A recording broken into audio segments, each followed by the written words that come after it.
Pourquoi vous avez peur de prendre rendez-vous avec un coach? Bonjour à toutes et à tous et bienvenue sur notre chaîne Mindy Coaching. Je suis Ingrid, thérapeute et coach.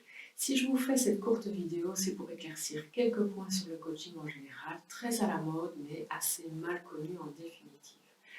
Depuis quelques semaines, je me pose la question, qu'est-ce qui freine une personne à prendre rendez-vous auprès d'un coach? Cette question me survient dès lors qu'une personne prend contact avec moi par mail, m'expose sa ou ses problématiques et me demande conseil. Bien évidemment, je prends le temps de lire la demande pour y répondre le plus concrètement possible en quelques lignes. Mais il est évident que je ne peux pas résoudre votre problématique juste avec quelques mots. C'est pourquoi je propose un rendez-vous téléphonique afin de bien cerner les demandes et de savoir si je suis la bonne personne pour y répondre. Et c'est là qu'une partie des clients s'envole. Mais pourquoi? Alors j'ai relevé plusieurs raisons, ça va vous conforter peut-être. La première, c'est qu'on ne sait pas trop bien ce qu'est un coach. On imagine plus ou moins bien quels services offrent les thérapeutes, que ce soit des psychologues, des psychothérapeutes, des hypnothérapeutes, mais un coach, quiz. Eh bien pour résumer, un coach est une personne qui s'est formée à un panel de techniques professionnelles qui ont pour but d'apporter un œil extérieur pour vous aider à remettre rapidement de l'ordre dans votre vie privée, professionnelle, en établissement de vrais plans d'action. Le plus connu des coachs est le coach sportif. Vous voyez à peu près cet entraîneur qualifié qui va amener un sportif à exploiter ses potentiels pour l'amener à devenir meilleur dans sa discipline. Eh bien pour nous, c'est un peu pareil.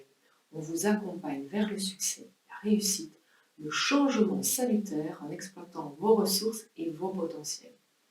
La seconde raison serait que la prise de contact par téléphone avec un coach ou un thérapeute impliquerait obligatoirement une prise de rendez-vous.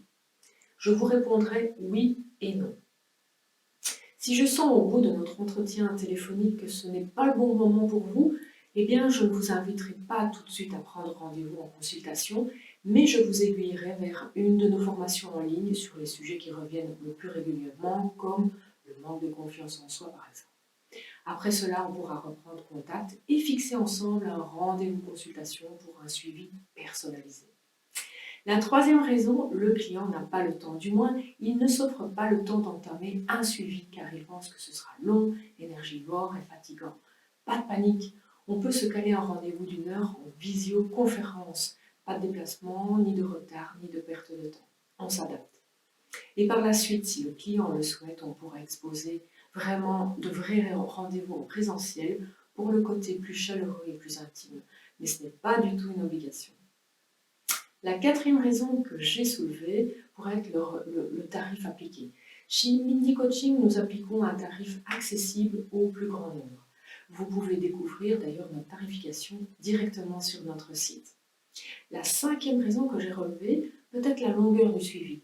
Il est vrai que certaines psychothérapies durent longtemps et que la personne a le sentiment peut-être de tourner en rond. Les suivis en coaching sont généralement établis sur une courte durée, puisque le but est de vous remettre en selle le plus rapidement possible. Chez Mindy Coaching, on ne dépassera en général pas 10 séances. Bien souvent, il suffit de quelques séances pour remettre une personne en confiance et répondre à sa problématique. La sixième raison possible serait la peur du jugement.